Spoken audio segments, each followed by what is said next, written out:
Before now, mysteries had never been discussed or uncovered. But now, Contumacious Ant and Atreya are back for a second season.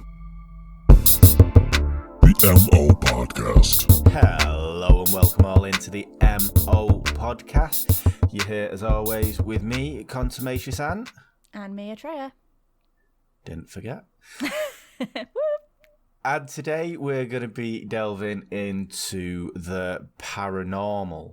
And I'm going to be doing the Warrapper ring. Oh, fucking hell. Edit already. Oh, I've been practicing all week to say this fucking word. The Billings Reservoir mutilation. What a cop-out. Well, it was, but the Guaraparanga alien mutilation. And what are you going to be talking about? I'm going to be talking about the Battersea poltergeist. Okie dokie. Well, I'm quite confident. So, go for it then. I'm going to say 86% confident that this one, I have solved this one all by my little self. I'll be very impressed if you have. Indeed. So, hopefully, fingers crossed, it is, well, when I say solved, right? Are you leading me up the garden path here? I've not got a name of who did it. I'm not going to point fingers at anyone because obviously the legal obligations of that, the ramifications are just far too much. But it wasn't aliens. Well, yeah. But every English speaking, at least every English speaking article, you look at this, it's like aliens. It was aliens. Aliens did this. Gotta be aliens. There's no other explanation for aliens.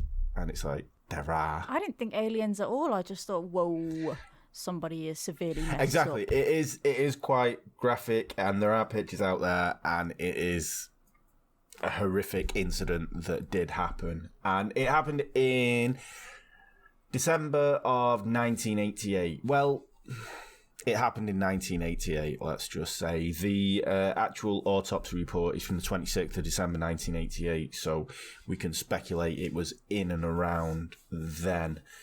To be honest with you, it does say in the autopsy report that it was 36 hours to 48 hours since they did this report. The body was actually found in at the Billings Reservoir, which is next to the Guaraparanga.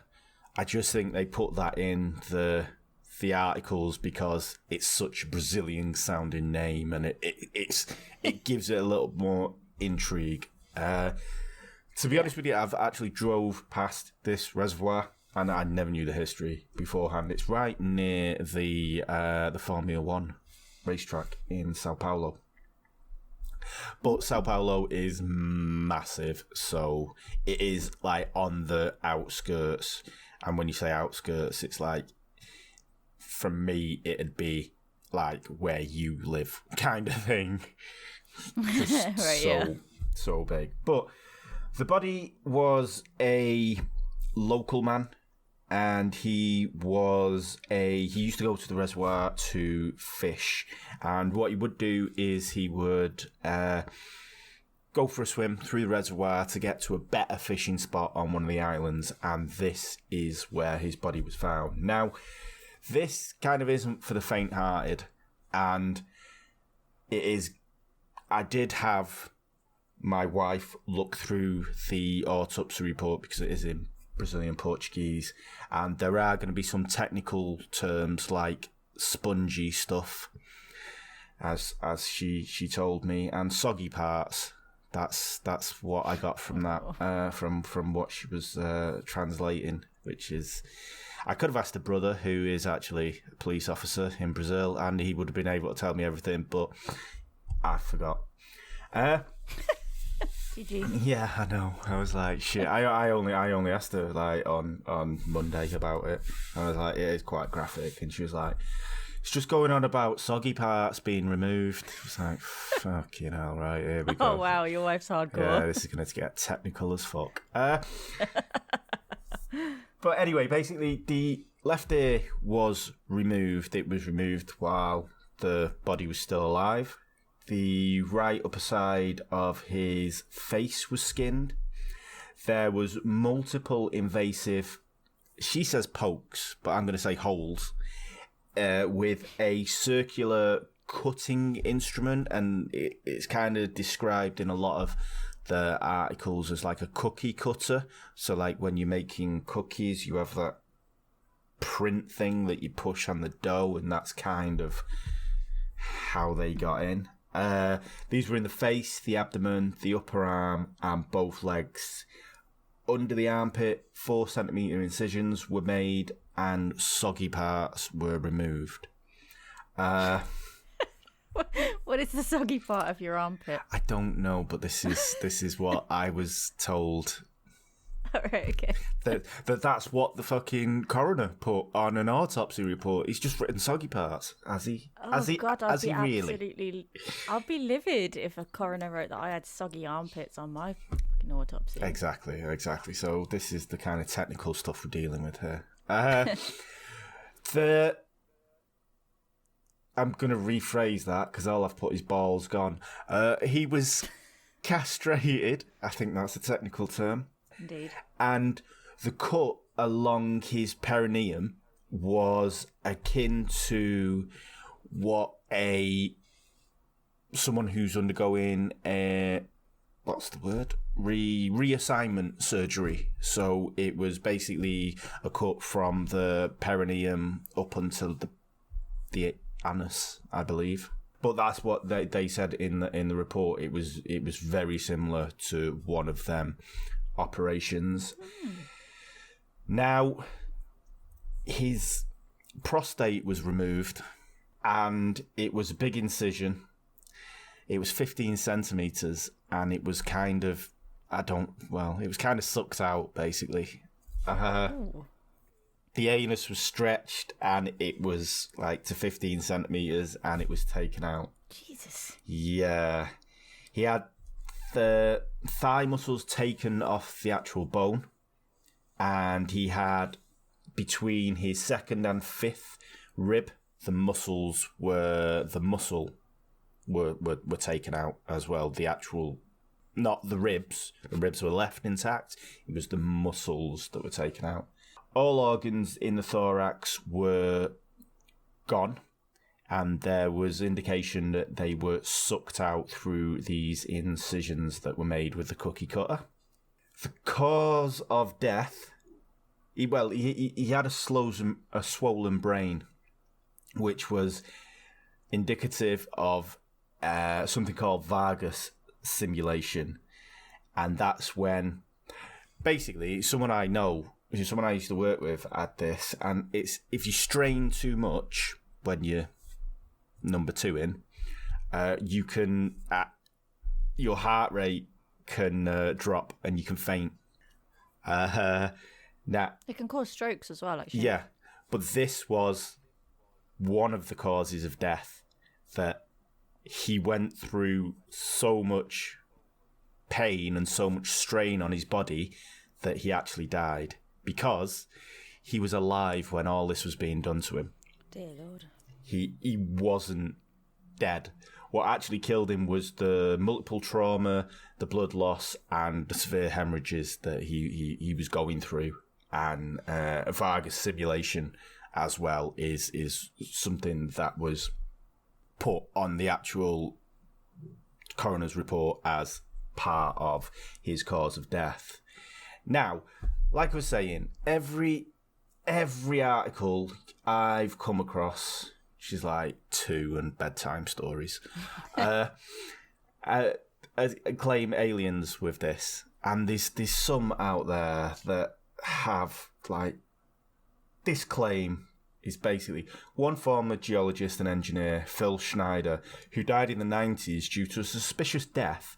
He was a former geologist and engineer, claimed that the US military and the international militaries of the world have been in, quote, constant conflict with the outer space alien, both underground and above the surface. What now?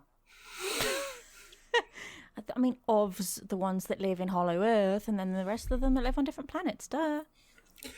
I mean, like, what? Perfectly acceptable theory. Yeah, I mean, it really doesn't help that one of the first kind of cases of alien abduction came out of Brazil, and it was Antonio Villas-Boas, who, if you don't know, when he was first he was taken aboard and met with an alien life form who was a female, and one of the things that she had was blonde hair and red pubes. He banged her. So, I mean... As you would, you know. Yeah. And, that's what you do when you get abducted. Yeah. And after the act was complete, she pointed to her belly and then pointed to the stars. And he took that as she was going to just up and leave him. And he felt like he'd just been used as like a stallion for his seed. Well, I mean... he's been abducted. It's a terrifying situation. He's just met this rando alien woman, and it's like any port in a storm. I mean, he kind of brought it on himself, didn't he? Really? I know. Yeah. What was he thinking? Like they were going to run off and get married? She's got blonde hair and red pubes. I mean, no disrespect to anyone Curtains out don't there. match the drapes. Indeed, but I mean, I think she also had like a blue skin as well. So I mean, where are they going to live? I mean, you know. She's at a constant fancy dress party. Exactly. I mean, he's got away with paying maintenance there. I'll give him that. But definitely. But yeah, so it really doesn't help. I mean, obviously, cattle mutilation. All the stories of cattle mutilation, it's always aliens did it. Why are they cutting up? I mean, I can't answer them questions. There's also claims that it's rogue aliens that are out there that are just in the vicinity and they just decide, they've had a few beers and you think, you know what, it's a laugh. We'll just go and cut this guy up. Did they ever determine whether or not he was killed where his body was found or if he was killed somewhere else and moved? It didn't actually say it in the autopsy report, but I think because of what his family previously said, like it was known for him to be in that area, because he was fishing in that area, and because of the actual trauma he went through with his body, I think he would have died in or around that area.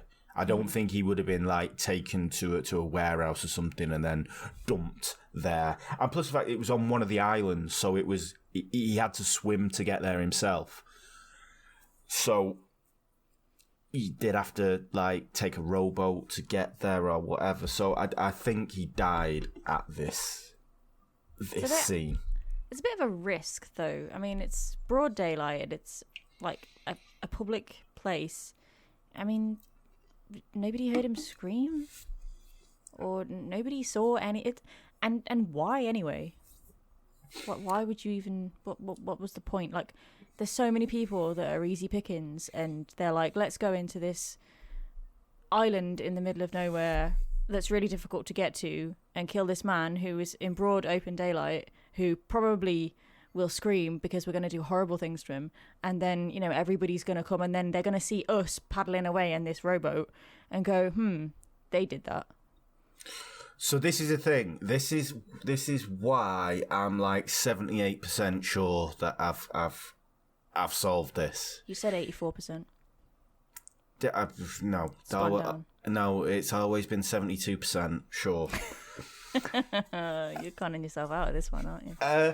So what you have to actually understand about this is that 1988, Brazil had just come out of a military dictatorship.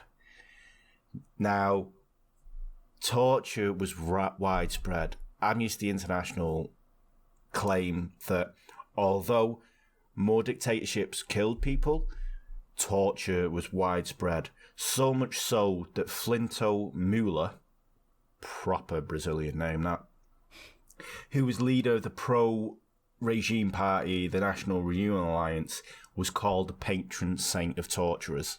Oh, God. He was also a guest of Himmler in 1937, so police said. I'm not surprised. Yeah, quickest mended. I mean, during this military junta, it was a horrible time, and they were just changing over in 1988 to democracy. There was still people out there who had the title torturer working in the military. And to change overnight, and as well, you've got to understand what kind of mindset the people are around in this. If they see something going on that isn't their business, they're not going to get involved because they could be the next one taken away to the torture chambers. You know, I can completely understand why that even now today. Tangent alert. The one problem, not the one, there's many, but one of the problems with Brazil is that the people that are in power still lived under this military junta. And Lulu, who was one of the great hopes of the Brazilian politics when he came to power, he was a member of the union, he fought against the military dictatorship. He's now in prison for taking bribes and corruption. It's like when you get to a certain, you've lived under that yoke, under that rule, and you push down and down. When you get to a certain level and you get people offering you everything that you've never had before, you're kind of going to go, well, maybe I'll take it. And then it's a slippery slope, isn't it? Yeah. Exactly. And this is a problem. I don't think there'll ever be a decent government there until it's the people that didn't live under this dictatorship start taking power and start getting involved, because they've known what capitalism is. They've known what free democracy is. And hopefully they won't be as susceptible to bribes of just having it all in one thing. But I digress. That's just one of my things that I say every time I'm fucking there. This is why Bolsonaro's in power, because fucking they don't. They just. Are you getting yourself angry? I know. Yeah. Sorry. Anyway. But so this was kind of this. The whole military dictatorship was what they were. They weren't even out of it yet. They were still kind of under this. And these people who were doing this kind of torture stuff were still walking around in society, and people were still cowed by the don't see anything, blinkered, I don't see anything, you don't see anything, we'll get on, everything will be fine kind of thing. So this could easily have it could have happened in downtown Sao Paulo, and I don't think anyone would have been brought to justice for it because of what happened. I mean, also there's Comando Vermelho, which is one of the biggest organised crime groups in Brazil, and they go against Primeiro Comando da Capital, which is one of the main gangs in Sao Paulo, and it's drug trafficking and arms trafficking. And people who live in the favelas, and this is where this guy was from, life is cheap. It's not even what we would kind of consider. It's just a horrible place. Have you ever seen City of God?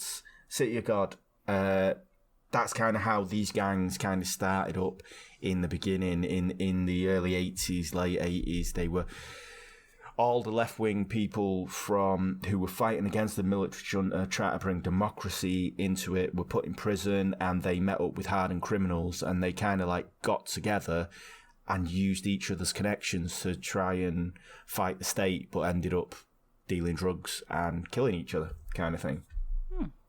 And as well, you bring it into the police department, who are just horrible over there. They have an elite task force called BOPE, who go into favelas and eliminate known drug dealers. They don't try and arrest them. They go in and eliminate them by any means necessary. In 1993, there was a massacre in the favela, the Vigueiro Garel favela, and a death squad of police who were wearing hoods over their heads but still wearing their police clothes went into this favela and murdered 21 people in cold blood just because Oh my God. just because some of their officer friends had been caught selling drugs. So the officers were selling drugs, but they got caught. So because someone in the favela, I'm not going to say grassed on them, but turned state's evidence, they decided to go in and shoot up the place. Jeez. And if anyone's interested out there, there's a film called Tropically, and it focuses on Boppe and what they actually go through. And if you see what they go through, they're taken out into the jungle and they're buried up to their necks. They're left there for days, just to try and join this elite special force. It's like the SAS on steroids. That's just madness. But this is the police force. Do you know, it's they deal with civilians, so they don't really give a shit. And when on the news in Brazil, at least once a week, there's an incident of a bent copper over there, or a copper being caught on camera slapping people just because they can and they know there's no repercussions for it. But the most compelling, and the reason why I'm saying this is 65% solved, is because 65%. look, I'm positive. I'm positive. I'm gonna be like 62% positive. But one of the most compelling arguments of this case is black magic. Now, Brazil has the highest amount of Japanese people outside of Japan, which I never knew. I just think that's an interesting fact. It's nothing to do with anything. But outside of Japan, it's gone and I think, is it Sao Paulo? There's a heck of a lot in Sao Paulo, and they have their own little district, Japanese district, and it's really awesome. Loads of great food and everything. But it's one of the main places that Japanese people emigrate to. During the 18th century, the Portuguese took in over 4 million African slaves, and they brought with them their own religion and practices. Now, I'm not saying it's all black magic and everything, but there's Umbanda and Candomblé that is they do have witch doctors and kind of love potions and getting revenge on jilted lovers. In 1992, there was a report that the Associated Press reported this, so it's not just like anyone, but they reported that a small town mayor, the wife of a small town mayor, contacted a satanic cult to turn around his political and business failings, and the payment was $2,000 and the sacrifice of a young boy. Whoa! Yeah, they actually went through with it, and the cult was then investigated for several young people going missing around the area. In fairness, the black magic and the kind of satanic reports that I've read, they've been more responsible for younger people going missing. And apparently this gentleman that went through this was 50, in his 50s. But it does actually say on the coroner's report that the MO is suggestive of ritual murder. It's it's suggestive of ritual murder, torture just for the sake of it, or an insane act that's happened. Now, for me, when you look at the context of what's going on in Brazil, it's definitely 100% not aliens. Yeah. I mean, you kind of take it as the case of, oh my God, this guy's been mutilated, and it looks like the cow mutilations that we've all read about that happen, and that's what aliens do. But then you put it in kind of a context, and you're looking at all the other factors. it's easy to think that there was someone out there. I mean, imagine all the mutilated bodies after this dictatorship fell that have never been found. Mm-hmm. And maybe because it was such a random area, and maybe they knew that this guy went to this place because it was a regular thing that he did. They could have just been seen him swimming and gone, he's on his own over there. Interesting. Yeah. You know, and followed him over, and it's not fucking aliens. It never was, and I don't understand why every case out there every article about this goes out there and goes, oh, it's got to be. There's no other solution to it. It's like there's a lot of other solutions. Why? Why? Yeah, hoof prints. Well, what's the thing? You see hoof prints and you think zebra rather than horse, kind of thing. It's like you just try to go through it. I mean, I can't say what it is, obviously, but I think it's just some guy from the military who's maybe not lost everything, but lost a position of power that he was in, and he's just seen this guy going for a swim. No one else is about. I need to get me torturing jollies on. Let's go for it. Do you think maybe it could have been like, like organ stealing black market stuff? If they did it when he was alive so that they would get like fresh organs and then they could have sold them on the black market. It could be. I mean, it's kind of nobody particular, I don't think, wants thigh muscle, but yeah, I mean, it could be from what the coroner's report sounds like. At least the way they were removed was not in a surgical way. It was in a way to cause as much pain as possible. So this is why it's either a torturer or kind of a jilted lover. Do you know, like, he needs to have pain inflicted on him, kind of thing. And don't get me wrong, I'm not saying that Umbanda and Candomblé do that kind of thing, but there are other cults out there who may have drifted off their kind of this path, you know, and maybe for a couple of rice or a couple of dollars, maybe that's what they'll do.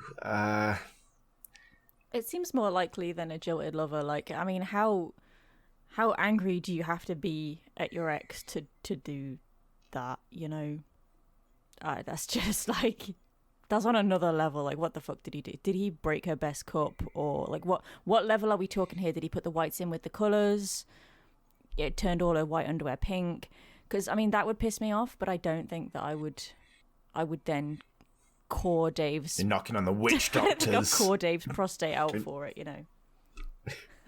Yeah, no, I mean that it is a stretch with that, but it's just trying to put it into context that there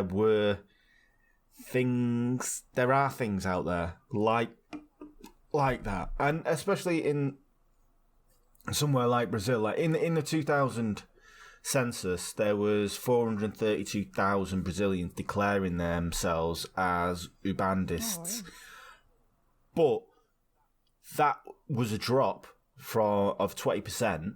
But a lot of people went to witch doctors or went to the priests, let's say, but they didn't claim to be part of it. They just went to them for a potion or whatever you go to a priest for in that respect. But they didn't see themselves as part of it. So there was a lot of people that kind of believed that they had some kind of reach and they could maybe do something that it's the biggest Catholic country in the world, so that the Catholic Church couldn't do, do you know?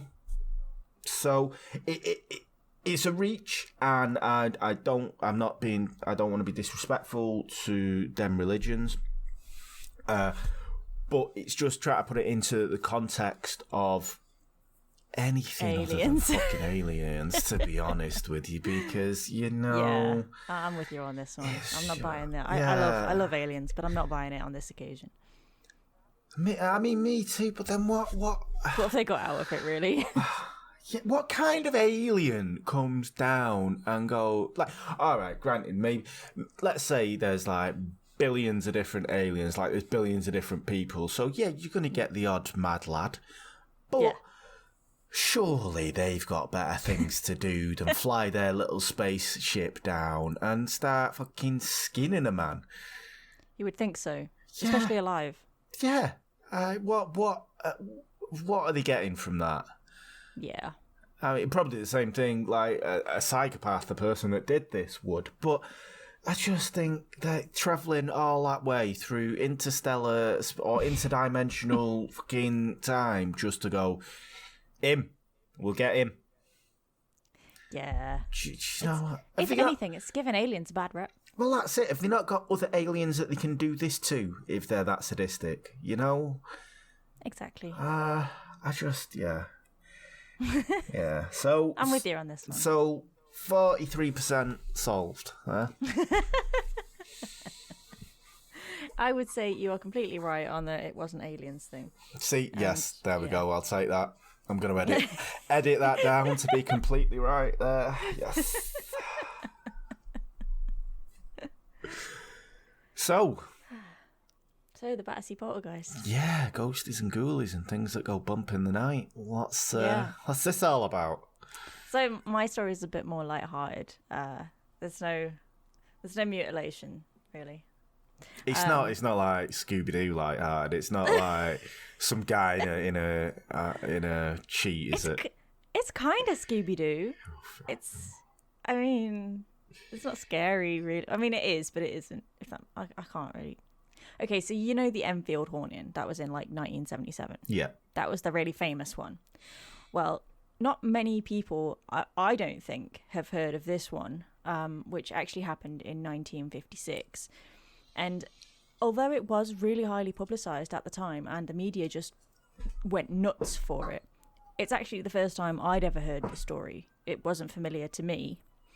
But so in January 1956, 15-year-old Shirley, she lived at 63 Wycliffe Road, Shirley Hitchens, and she woke up, brushed her teeth, came back, and she found this weird, like, ornate key on a pillow on her bed.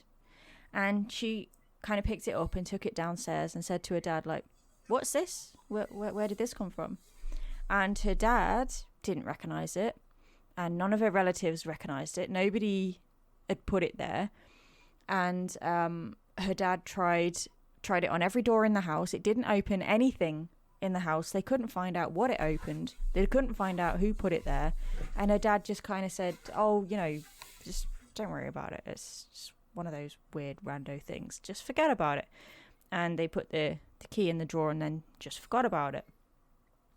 Now, shortly after, they started hearing, that night, in fact, they started hearing knocking that sounded like it was coming from the walls, the ceiling, the floors, and it was so loud that apparently, because they lived in a terrace house, the neighbours on either side heard it through the walls, and they weren't very happy, naturally.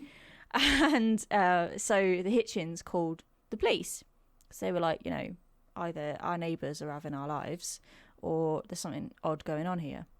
So the police attended. Apparently, the police could hear the knockings from outside in the street. It was that loud. Wow. But they couldn't find anything. There was no signs of an intruder. There was no burglars. There was no kids playing pranks. There was nothing. So they kind of came away, and the Hitchens basically stayed up all night in the kitchen, just kind of waiting to ride it out. And this went on all night, these bangings and knockings. So the next day, they were kind of, maybe it's all over, blah, blah, blah. And then random stuff started happening, like chairs were overturned, and apparently the clock floated off the mantelpiece and landed gently on the kitchen table. Gently. Just gently, like okay. So it's a conscientious poltergeist. I like that. yeah, and then again at night time, the knockings started again, and this went on for weeks.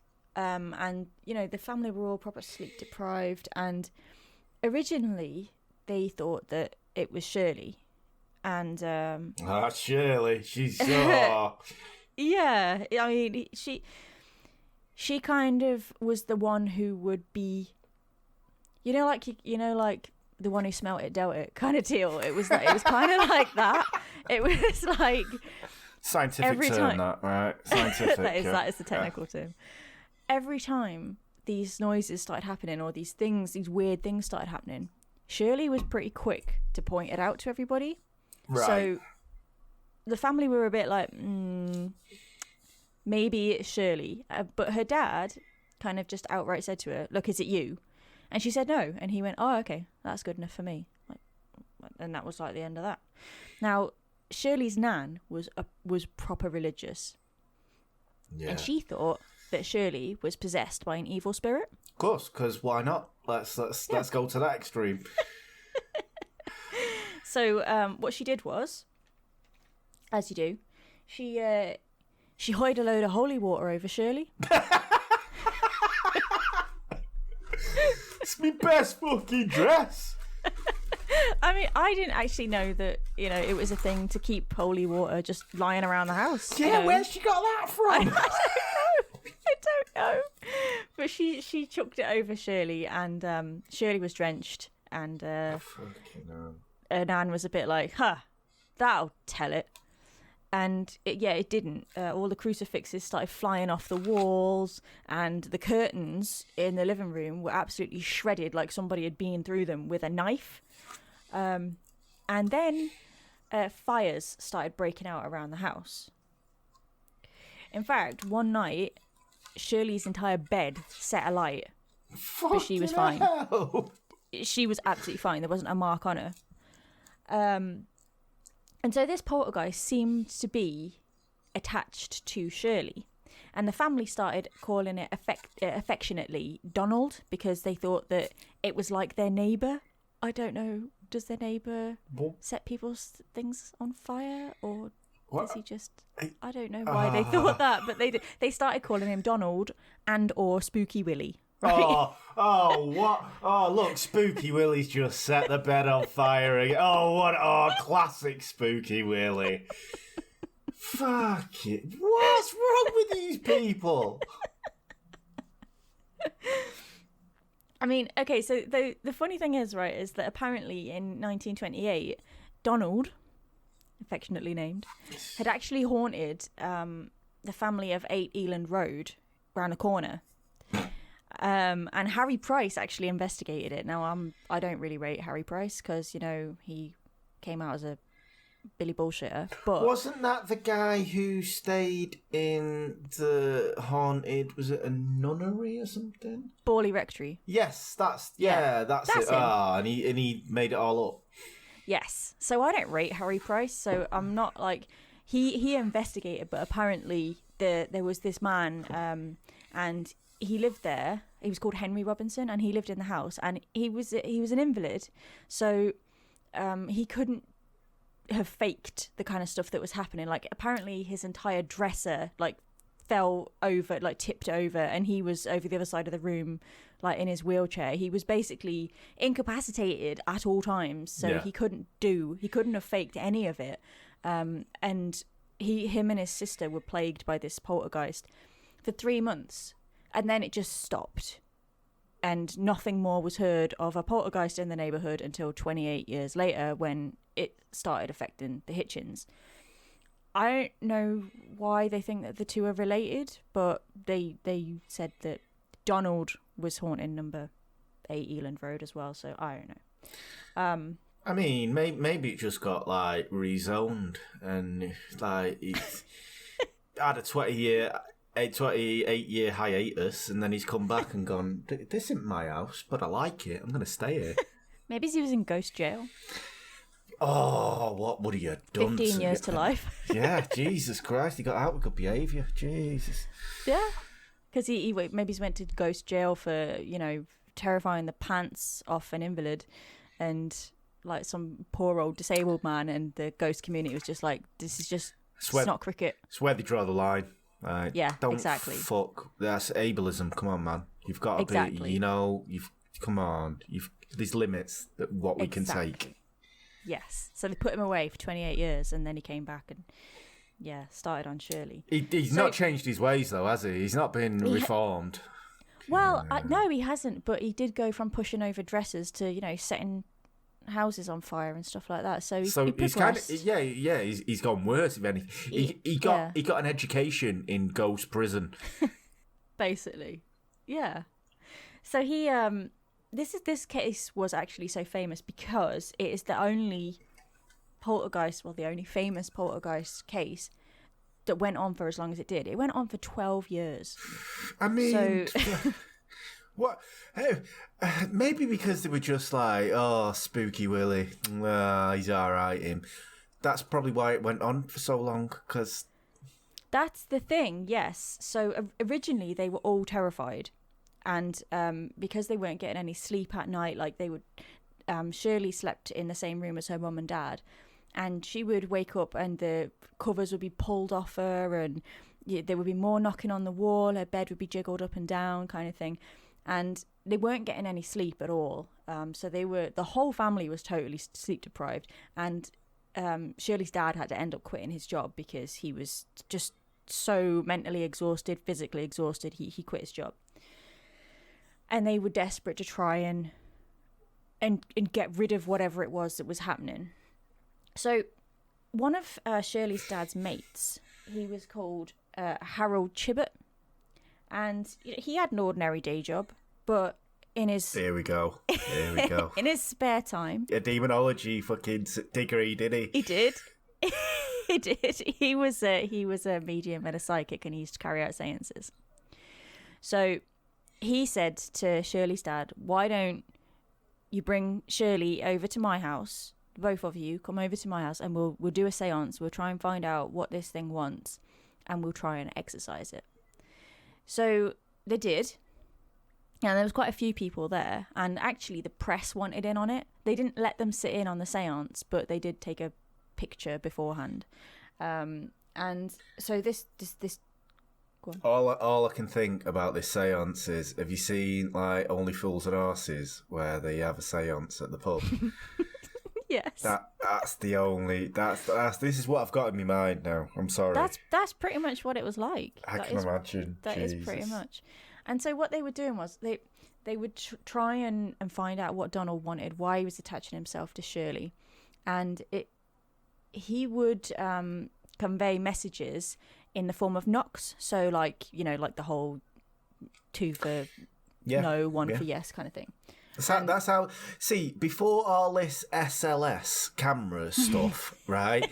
Back in the day, it was just knocks. 1 for yes, 2 for no, and that's how we got to the bottom of not SLS camera technology where you can see a stick man.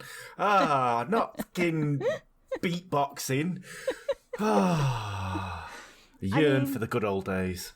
They figured out at some point how to do a kind of a more advanced knock-in system where Donald could spell out letters and therefore make full sentences. Morse code. Yeah, and he would like demand to see like one of the reporters that was outside, like, give this message to so and so. You know, basically like attention seeking, like, I want to be on the front page of the newspaper, and if you don't make this happen and you don't bring him to me, I'm going to set the whole street on fire. Oh, my God. And it was just it was really weird. Like, it demands. It just didn't make any sense. It was like, one minute he was saying like, oh, Shirley, Shirley, my Shirley, I love Shirley. And then he would say, send this message to the next journalist or I'll burn everyone alive. And then like... It was just bizarre. And then,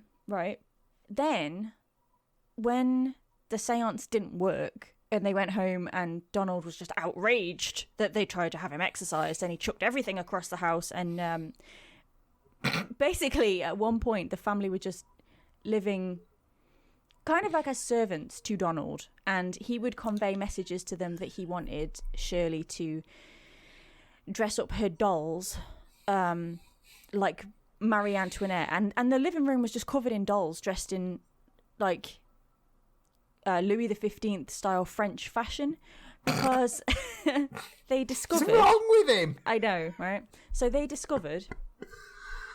Donald told them, because obviously Donald was just a name that they gave him. His name wasn't actually Donald. So Donald told them. Well, it wasn't. It was. Oh, it was more far-fetched than that, mate. So Donald reckoned that he was a 15-year-old kid called Louis Capet, who was the second son of Louis XV, King Louis the 15th. How's he got to Battersea? In a council house, no less. I don't know. Yeah. I'm. This is what confuses me. Slumming it. Jesus. I know. And messages would be written, like, the family would come in and there would be, like, messages on the walls of the house that were, like, Vive la France and things like that. And it was just...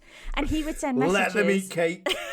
He would send them messages and they'd be written in, like, old French, like French that's not used anymore. Like an old... like a...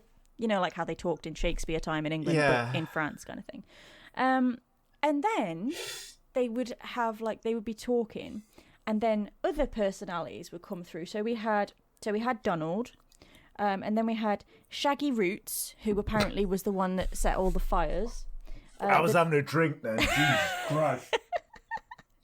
And then we've got the Dauphin, who was, you know, the son of Louis XV. Yeah. Then we had Mikey. Then we had Dopey. At one point, they said they'd contacted Sneezy? James Dean. At one point, it was James Dean came through, yeah. So Donald, or, you know, Louis, was telling Shirley that Shaggy Roots was the one that was causing all the chaos and stuff like that, and that he really loved her. And apparently, weirdly, at one point, Shirley said that her and Donald began dating. Oh, God. Yeah. So now you have this weird amalgamation of loads of different personalities, and for Donald to turn around and say Shaggy Roots is causing all the fires, you don't want to make him angry, and then the next minute say, I'm Donald, I'm going to set fire to such and such. Like, are you Donald or are you Shaggy Roots? Because you need to remember which personality is, you know. This ghost has some psychological issues. He does. Yeah, he's like split. He has schizophrenia at the very least. Yeah. And it got to the stage where Shirley couldn't leave. She couldn't go to school. She couldn't go to work because as soon as she left the house, Donald would kick off and say that he wanted her to stay home. Now, for me, this is a little bit... I hated school. So if I could make up a poltergeist that my family could believe in to get out of school, you better believe your ass I would have done it in a heartbeat. Do you know what? It wasn't like before I was kind of believing this, but now I'm definitely not believing this because, like... Yeah. How's he kicking off? Like, is she just saying, oh, well, if I leave the door, he's going to set fire to the bed, and then I won't be here to be unharmed, so you may all die? The thing is, 90% of the stuff that happened only happened when Shirley was around. Her parents did say that things happened when she wasn't there, but by this time, it had gone on for so long that it could have been anything, and they would have assumed it was Donald. You know, it could have been a rat in the kitchen cupboard. They would have assumed it was Donald. By this point, they were convinced, or something like that. Yeah. They were 100% convinced by this point. And the police actually, they took Shirley down to the station for questioning about Donald because they'd got wind that Shirley could. His probation officer reported him. I've not seen Donald for weeks. He's been off causing trouble. Well, not only were the messages on the walls written in Shirley's hand, which was suspicious enough on its own, Yeah. But the police got wind that Shirley could do this thing where it's not like dislocating your toe, your big toe, but you can crack it and it'll make like a knocking sound. So everybody noticed that the sounds seemed to be coming from near Shirley's feet. And she was like, that's absolute crap. I can't click my toe.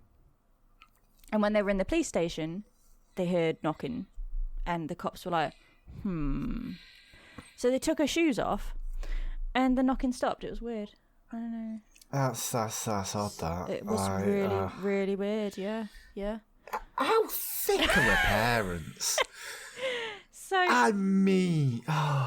See, what happened was, right, all these messages and stuff. Do you know what, right? It's the thing that made me laugh was there was reporters looking into this, right? Into this case, because it was such a big case. And, this made me chuckle. So a lot of reporters got Christmas cards and postcards from Donald. I think and one of the reporters actually said, and I agree with him, it's very weird that Donald could be able to purchase stamps. And I kind of thought, yeah, he's hit the nail on the head there, hasn't he? Yeah. And apparently Donald would buy the family Christmas presents. He would buy Shirley Christmas presents and stuff, and he was just besotted with Shirley. And the messages that were written in the letters and on the walls, and when they did the knocking kind of table things, the messages were I'm from France, I like this kind of fashion, blah de blah de blah, I do this for fun. And it all seemed to be things that Shirley enjoyed and Shirley knew about. She was into kind of Louis XV time of France. Yeah. You know? I was just about to say, like, is like one of her projects at school doing like 16th century France? Exactly. Everything seemed to be something that she would know about. And so on what's this year? The 1956. So basically I've got in 14 Times, this is where the article was featured. They've basically got the family started recording all the weird events that happened and the dates they happened and what occurred. And it just goes on for pages and pages and pages. But in 1956, on the 10th of April, it says, Donald demands, get Kirch. He was a reporter, I believe. And it says, if you don't, I water throw. So on the 11th of April, Kirch comes to the family house. And weirdly, Donald refuses to talk to him. So he didn't even, this reporter came by and Donald just didn't manifest. He didn't appear at all. I mean, that's very rude. So he does sound French, to be honest. This is true. And right, okay, so this is what else made me laugh, right? So on the 14th of April, there was a message from Donald via tapping that says, goodbye, or shall I say, au revoir. So I'm guessing that's supposed to be au revoir. He can't even but spell it's his own spelt language. Exactly. He can't even spell his own language. This is what is sticking out for me. So it's spelled ORAWAR, au revoir. Oh my god. Now that is it. Just that's bad. and 15th of April, message from Donald. I come to tell what I look like. 5 foot high, fair head, blue eyes, 35 wide. The fuck? I mean, in those times in France, were the trouser measurements in inches? Yeah. Like, I'm a 35 waist. And I mean, a 35 waist pretty chunky as well, isn't it? how For a 15-year-old kid. yeah. Jesus Christ, I don't even think, well, no, I am. But, yeah, that's that bod, that, 16th April, messages from Donald concerning life on other planets and communications in the language of aliens. Oh, fucking hell. Mm-hmm. And then, so 12 years later, so Shirley by this time, she got married and she'd had a kid and they moved, of all places, to Bognor Regis. And and Donald followed them, weirdly. Sod that. And so they were still having these same issues. And then just as soon as they started randomly one day, Shirley's dad rang her and he said, "We've had a message from Donald in the house that just says goodbye." And then he was never seen again. Now at this point, because he'd been in the family for so many years, Shirley's mum full on went into mourning because she missed him. Oh, Jesus. I thought you can't please everybody, can you? I mean, I think that says more the intelligence level of the parents there, really. That Shirley's been winding them up for all these years, and then the mother goes full breakdown on it. Yeah. I mean, don't get me wrong, Shirley is... she was actually on an interview, and Philip Schofield and Holly Willoughby actually interviewed her on this Oh my morning. God, really? Yeah. Because she's 80 now. And she's still 100% convinced that this wasn't her, she wasn't lying, she was telling the truth, this really did happen to her. And if it did, and if she really genuinely didn't do this, and it genuinely was a poltergeist, then we have this reminiscence of, most poltergeist cases that you hear about are poltergeists that latch on to 13, just into puberty girls.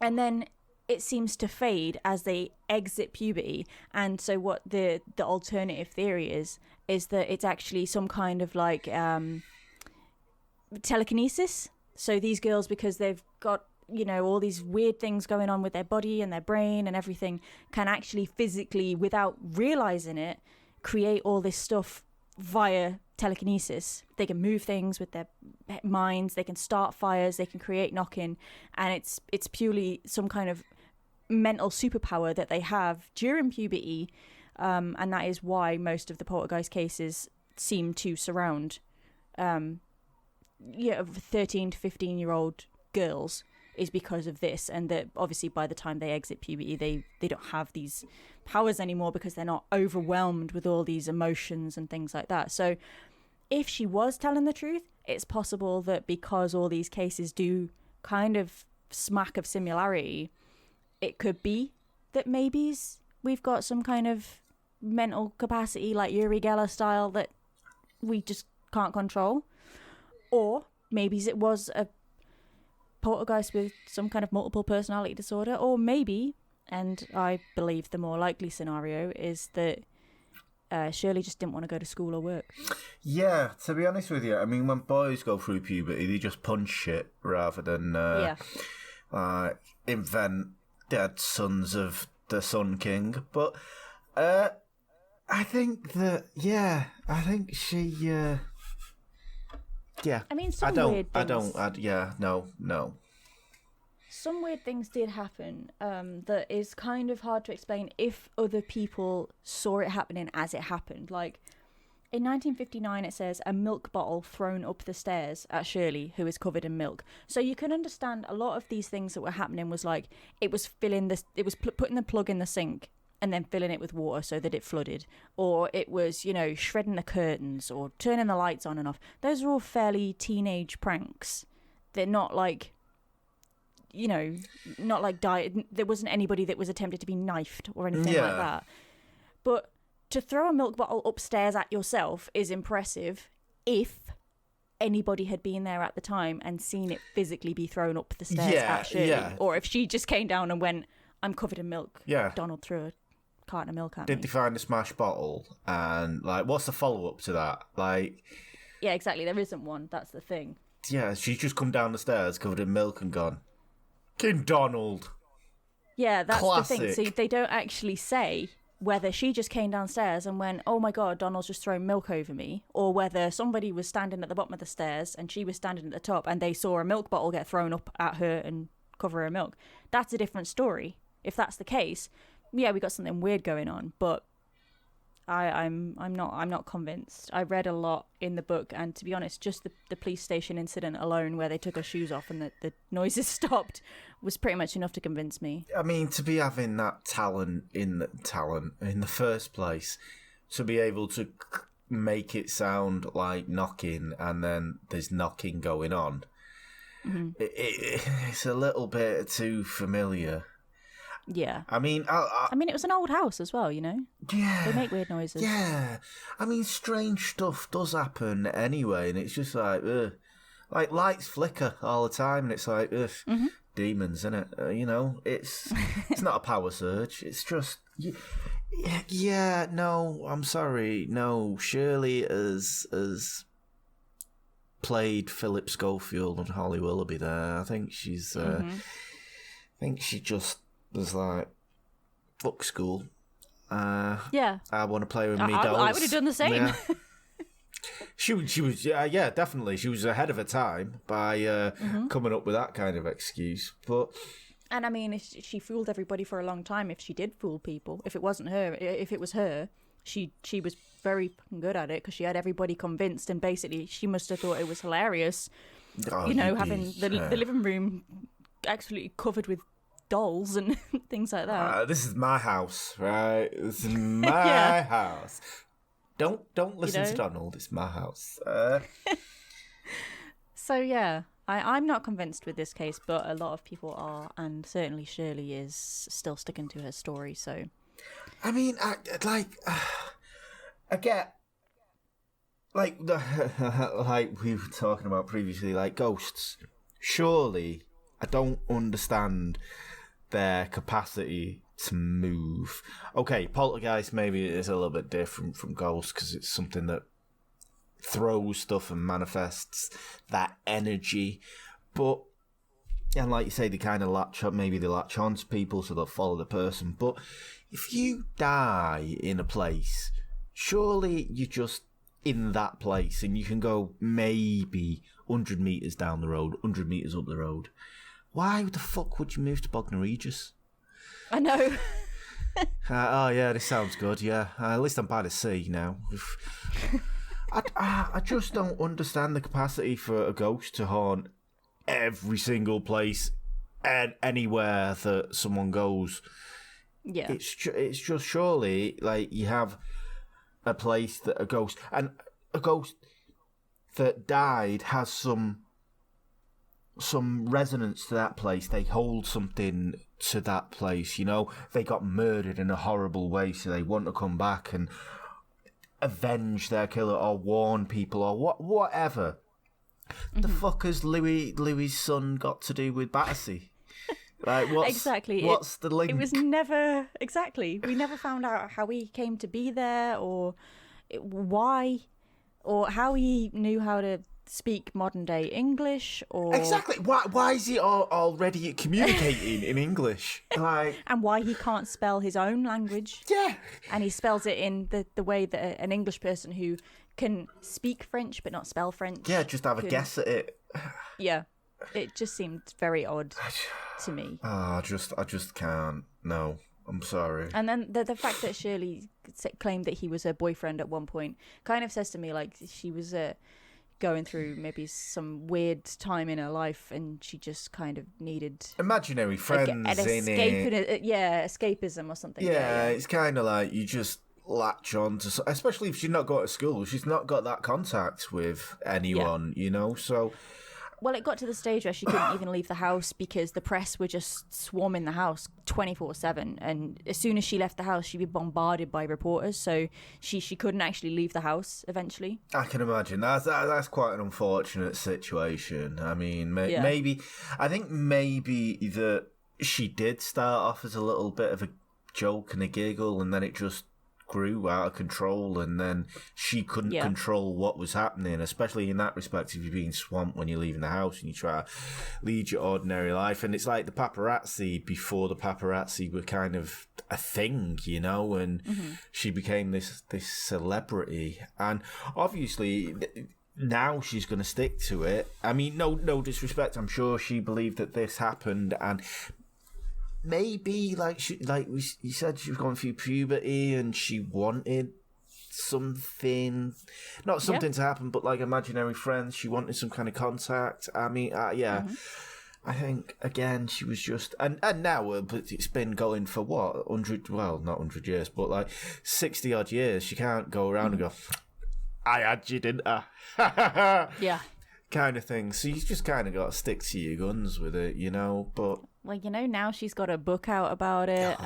There's a BBC podcast about it. Especially when you're making money off it, you can't really That's the say, thing. yeah, you're going on this morning and meeting Philip and Holly. That's the thing, yeah. It's hard to say Opens up doors whether for she's you. in it for the money. Yeah. Right. I can hear knocking. Oh, you heard it here first. Right, we'll be on this morning next week. Au revoir. Yeah.